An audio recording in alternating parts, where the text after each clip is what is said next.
stick in the mud." "The manager was as good as his word," Skarloey continued. "I came home from the works with 6 wheels and a cab. A cab is the latest thing for engines, he told me. I hope it will cheer you up after your disappointment." Rheneas chuckled. It cheered him too much, and those silly coaches made him worse. "Such a handsome engine," they tittered. "6 wheels and a cab? So distinguished, my dears. It's a pleasure to see him." "He soon got too big for his wheels." Skarloey smiled ruefully. "I did too," he said. "Go on, Rheneas." "He boasted about his cab till I was tired," said Rheneas. "You should get one like me and be up to date," he would say. "No thank you. You look like a snail with that house on your back. You don't go much faster either." "Slow am I? Let me tell you." "Who was late 3 times last week?"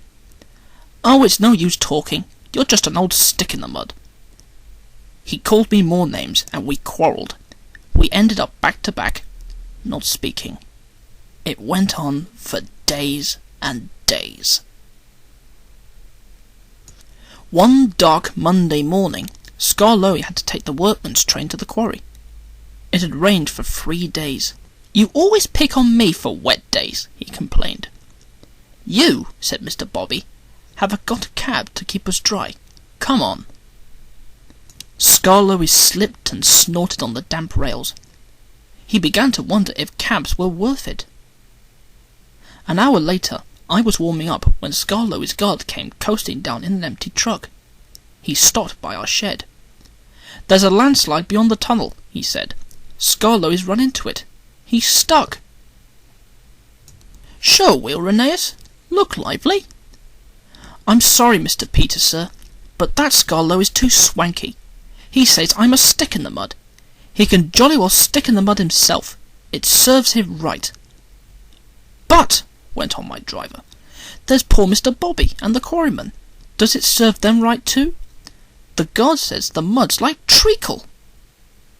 "Oh dear," I said, "that would never do. We must save them before they get sucked in." And off we puffed with 2 trucks and some workmen. Things weren't too bad after all. The men had partly cleared the line and had levered Skarloey back. He was hissing and grumbling dreadfully, but we didn't listen to him. We cleared the rest of the line, and I pushed Skarloey out of the way before taking the quarryman to work. Mr. Bobby cleaned and oiled his wheels and motion so that when I returned with the coaches, I could help him back to the shed. "I'm sorry I was swanky," he said at last. "Thank you for helping me." "Not at all," I said, but I was still cross. Then Skarloey began to laugh. "I'm the stick in the mud after all," he gurgled helplessly. "Not you." I laughed too.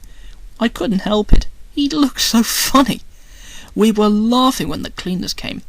We were still laughing when they left. "Poor engines," they said, tapping their foreheads. But we weren't mad. We'd learned sense, and we've been firm friends ever since. It was nearly dark. The listeners stirred and stretched. "Thank you, Skarloey and Rheneas," they said. "Now you've told us about the old days, we can give you both a splendid birthday next week.